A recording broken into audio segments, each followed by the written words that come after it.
Assalamualaikum warahmatullahi wabarakatuh. Dan salam sejahtera untuk kita semua. Berlatih di tanjakan tidak bisa dihindari, apalagi bagi pesepeda yang ingin mengikuti kompetisi. Jalur sepeda tidak ada yang 100% datar, khususnya untuk kompetisi sepeda jarak jauh, kecuali velodrome. Tetapi tidak bisa kita pungkiri, berlatih di tanjakan kadang-kadang momok yang menakutkan. Jenis latihan yang bisa melemahkan semangat pesepeda.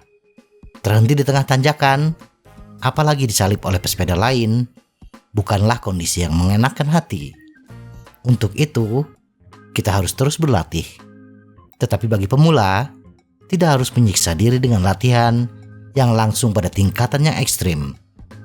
Mulailah dari memahami apa yang akan kita hadapi di tanjakan, bagaimana kondisi peralatan dan kekuatan kita, dan apa yang harus kita lakukan di tanjakan adalah modal awal untuk berlatih di tanjakan. Tidak harus berlatih langsung di tanjakan curam. Berlatih di tanjakan menjelang jembatan akan lebih bermanfaat bagi pemula.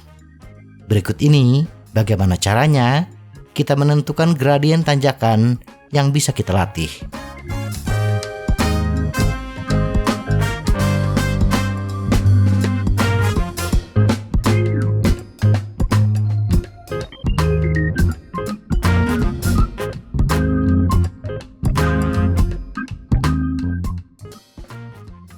1.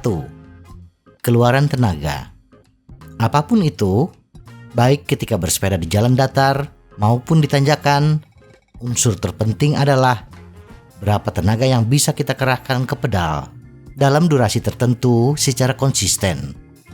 Keluaran daya atau tenaga yang mampu kita kerahkan dapat diukur secara akurat melalui alat yang disebut power meter.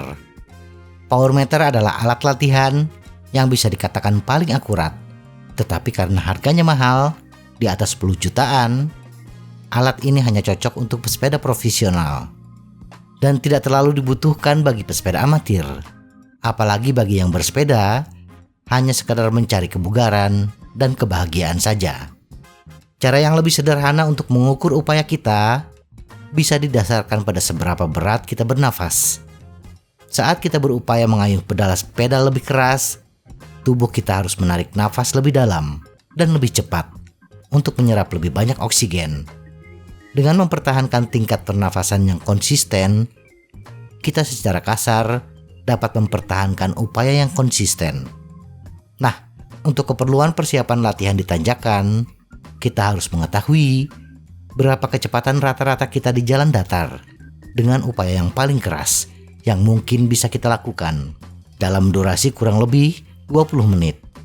Akan lebih baik bila kita menggunakan monitor detak jantung saat melakukan uji coba ini.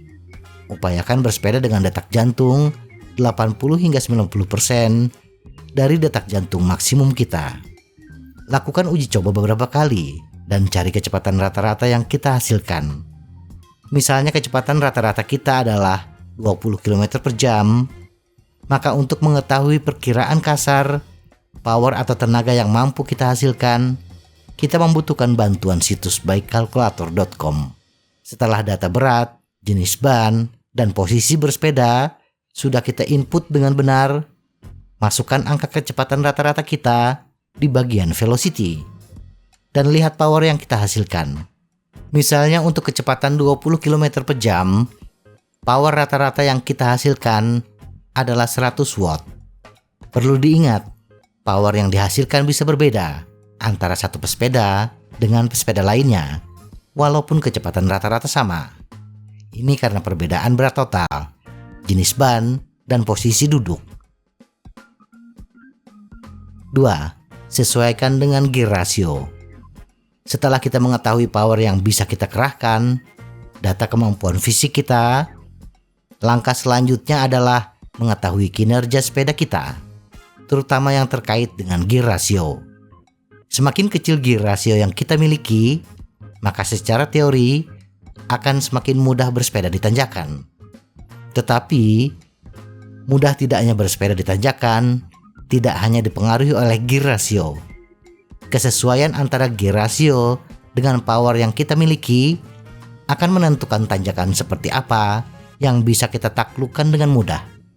Agar bersepeda di tanjakan tidak menghabiskan nafas kita dan tentunya juga kekuatan otot kita, maka unsur yang harus kita perhatikan adalah jumlah putaran pedal per menit yang kita kenal dengan istilah cadence. Cadence yang ideal berkisar antara 60 hingga 90 rpm. Semakin besar cadence yang kita terapkan pada gear ratio yang sama, maka semakin besar pula tenaga yang kita butuhkan.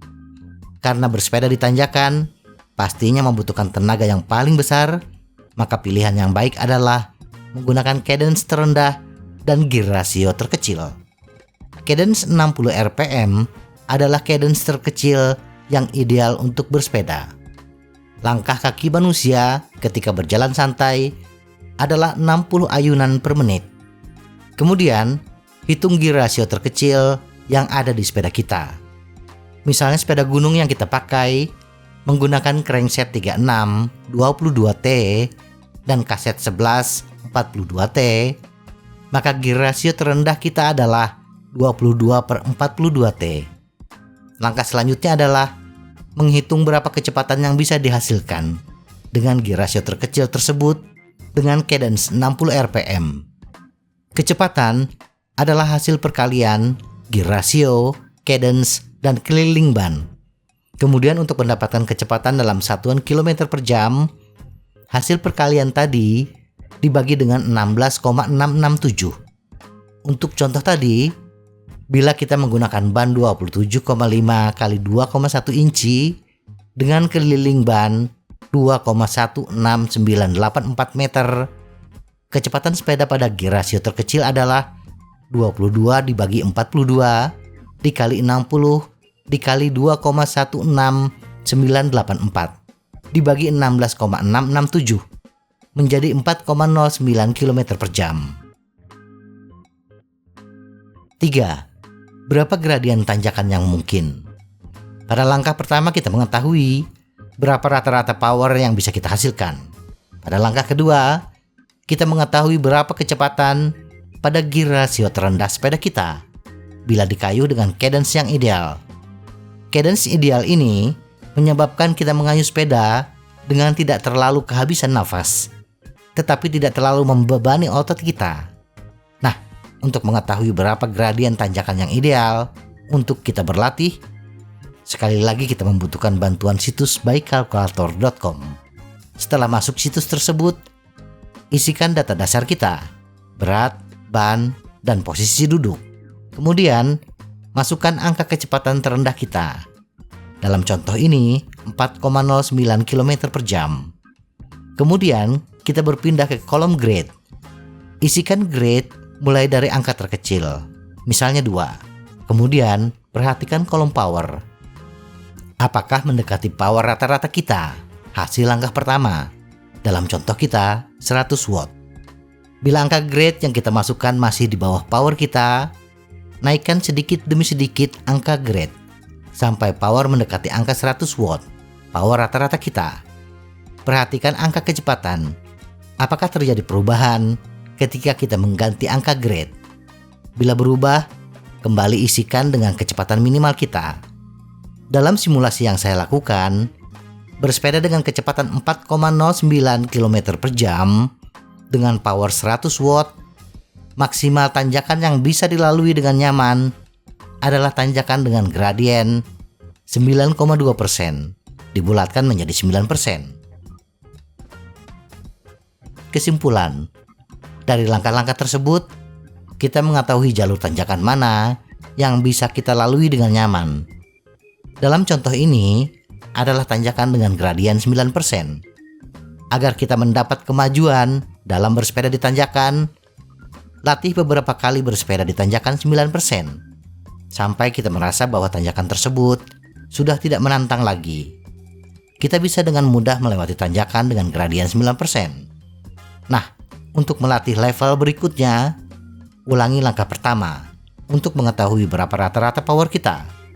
Bila sepedanya masih yang sama, lewati langkah kedua, langsung lakukan langkah ketiga. Semoga informasi ini bermanfaat. Tetap sehat. Salam goes.